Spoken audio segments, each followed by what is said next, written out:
yung mga elders dito yun. Di ba pagka tumatanda na tayo, parang merong naglalakad na object habang tumitingin tayo. Parang ganun, ano, shadow. Yun, so nagpatingin ako, in-ultrasound, in-injection na ako ng dye. And then nakita na pinag-iingat na ako because malapit na siyang mapunit. I don't know yung basta may mapupunit na daw sa akin. Once na ma-detach yun, mapubulag na ako. So yun po nangyari sa akin. So kailangan extra care, mag-ingat. So medyo tumagal naman. Tapos buti na lang na yun, nakagamit lang po yun. Won't you believe? Hindi lang yun ang gumaling sa akin. Napakalinaw ng vision ko. Yung mata ko, from 400 plus, naging 150 na lang ngayon. Nakatatlong palit na ako ng salamin. Kasi nga, pababa siya lang pababa ang grado. So, di ba, nag-improve talaga, nag-improve.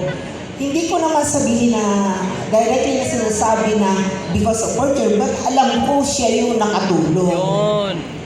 Sa sarili ko, siya yung nakatulong, di ba? Imagine yun, kahit nga yung doktor, sabi niya, bumaba, malapit ka nang maging, eto na nga, susunod ko na para makita ko kayo. Kaya hindi ako nagsusunod kasi nakikita ko na naman talaga kayo. Dati kasi hindi po ako nakaka-drive ng walang salamin. But now, nakaka-drive na po ako ng without eyeglasses. Wow! Mayabang na ako ngayon. So yun, ganun ang nangyari sa akin sa mata ko. Diba? Tapos ang isa pa, puro health issues, ano? Kaya nga sabi ko, I joined Reway because of health problems. Tapos ang sunod, kasi kailangan kong alagaan yung sarili ko. Dahil madami akong anak. Diba?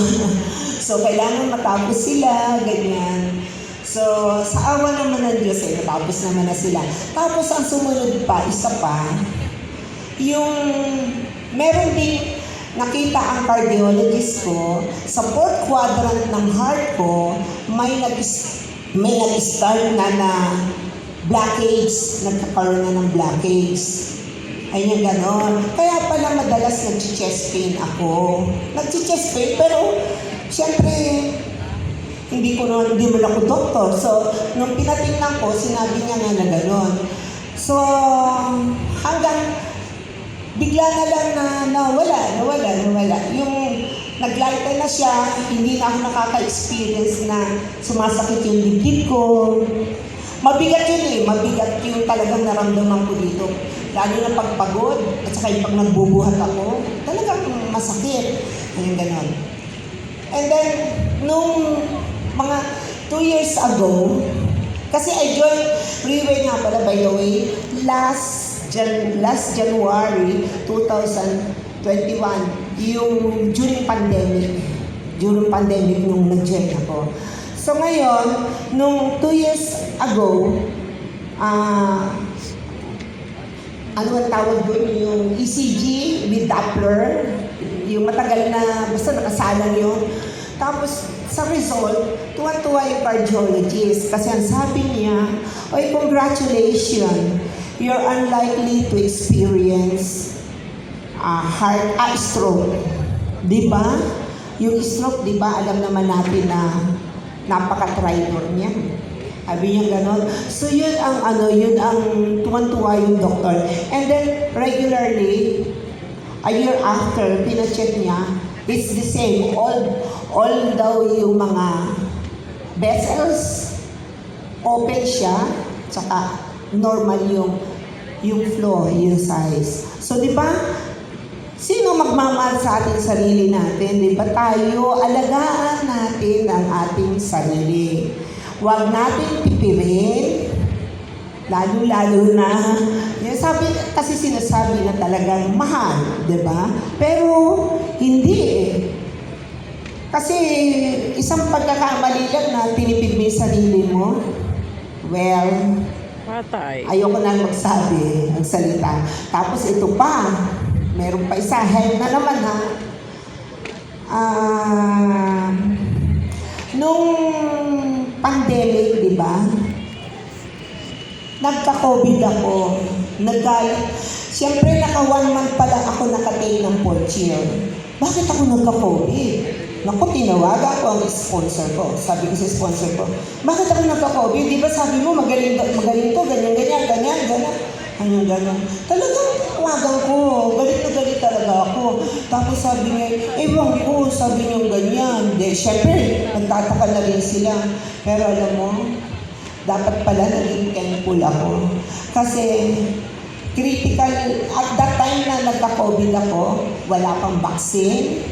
Kasabay ko si Claire de la Puente, yung singer, namatay siya. Kasi nasa tent lang siya. Ako kung sa isang hospital na naghanap, may nagpuntahan naman, pero malayo sa aming bahay, nakaligtas naman ako. Yun ang dapat na ipagpasalamat ko because hindi ako na-intubate. Though bumaba ang aking oxygen level. Nasa bahay pa lang ako kasi naka-online sa doktor eh. Dali na kagad sa ospital. Dadali nga sa ospital, wala namang ospital na tumanggap, di ba? At that time noon yung Delta variant, talagang wala. So, tapos nung naka-confine ako sa ospital, nakakaiyak. Wala kang kasama sa kwarto, mag-isa ka. Kunin mo yung pagkain mo dun sa labas, walang tao. Multo ang makikita mo dun sa kanilang information. Kukunin mo lang sa pinto, para ka nakakadinig. Sabi ng doktor sa akin, uy, sabi niya gano'n, saglit lang ako. Sabi niya, pwede ka nang lumabas. Hanggang gano'n. Pinalalabas na ako kasi ang daming waiting patient na mga may COVID. Sabi, pwede ka na. Although positive ka pa rin, pero ang lakas mo. Babawasan ko yung inject ko sa iyo, remdesivir, yun ang in-inject sa akin. Babawasan ko, ganito na lang dapat, sabi niya gano'n. And then, pinakita ko sa kanya, yung doctor, yung iniinom ko, yung ating 4th year, pinakita ko sa kanya. Sabi ko, Doc, is this okay? Will I continue this? Kasi nagaling nga ako eh. Bakit ako nagkaroon ng COVID? Umiinom na nga ako dito. Hanggang, tinignan ng doktor yung ingredients.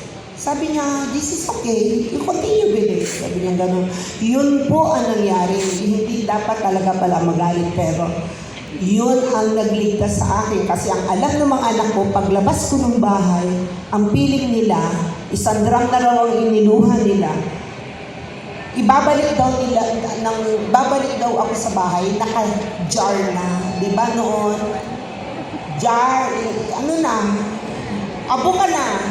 Di ba? Yun ang alam ng mga anak ko. Kasi yung parents ng mga anak ko, yung kaibigan nila, gano'n na nangyari. Kaya akala nila, gano'n din ang mangyayari sa akin.